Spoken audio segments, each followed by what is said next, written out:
In a world of total moral collapse, there was a small minority who mustered extraordinary courage to uphold human values. These are the righteous among the nations. Most rescuers were ordinary people.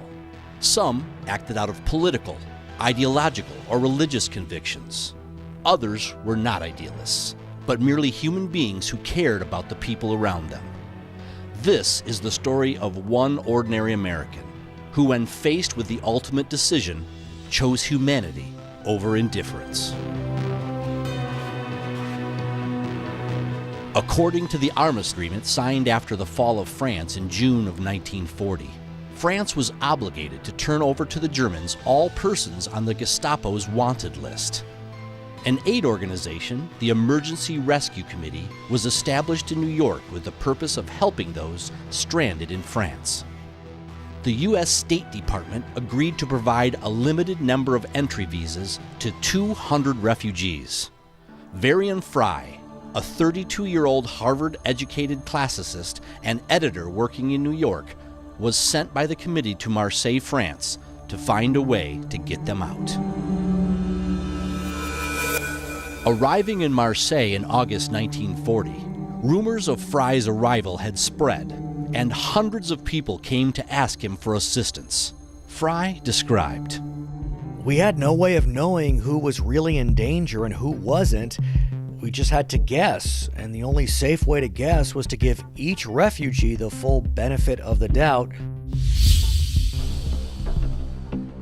Although he had no experience in underground work, Fry established the American Rescue Center and put a manifold operation into place.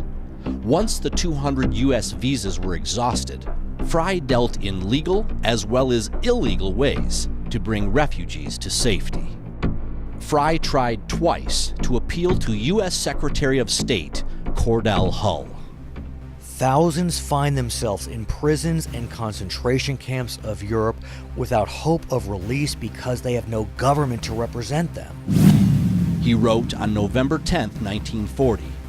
Both of his letters went unanswered. Between August 1940 and May 1941, Fry's office dealt with some 15,000 cases. Of these, assistance was provided to approximately 4,000 individuals. Among the Jews Fry helped to smuggle out of France were a number of well-known figures and intellectuals, including world-renowned artist Marc Chagall. Fry's activities reached such significant dimensions that it became difficult to keep them secret. The French police tried to take firm actions against him, but nothing deterred him from working on. He was ultimately arrested by the French police in August 1941, given 1 hour to pack his things, and accompanied to the Spanish border. He was told that his expulsion had been ordered by the French Ministry of the Interior in agreement with the American Embassy. Fry describes his departure. "It was gray and rainy as I boarded the train. I looked out of the windows and innumerable images crowded my mind. I thought of the faces of the thousands of refugees I had sent out of France, and the faces of 1,000 more I had to leave behind." After his forced return to the United States, Varian Fry was put under the surveillance of the FBI and was avoided by his former colleagues and friends until his premature death in 1967 at the age of 59. When asked what motivated him to act as he did, Fry replied, "I stayed because the refugees needed me, but it took courage, and courage is a quality that I hadn't previously been sure I possessed."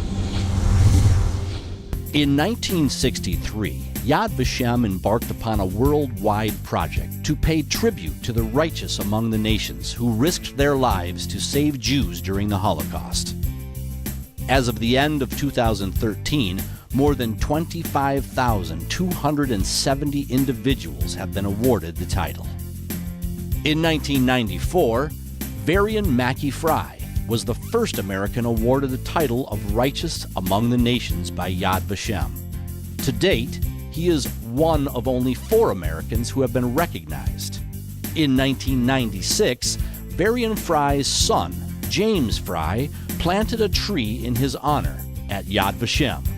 The ceremony was attended by U.S. Secretary of State Warren Christopher, who on that occasion apologized for the State Department's abusive treatment during World War II.